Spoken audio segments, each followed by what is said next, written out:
My tire's flat. I have to call Zoya. Zoya, can you help me?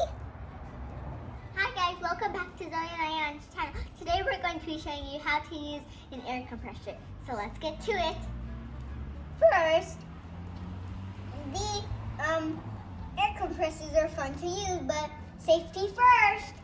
Make sure you ask a parent before plugging it in.